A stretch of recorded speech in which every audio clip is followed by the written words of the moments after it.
Við göngum hljótt fyrir hlýðum á þann saum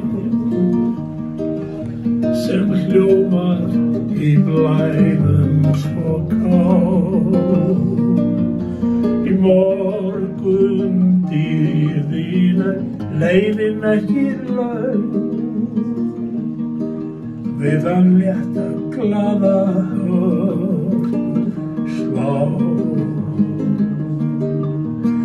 heyrðu hjartans vinar nú hlæja augun þín skærin himnaljós færan vorsins vænsta rós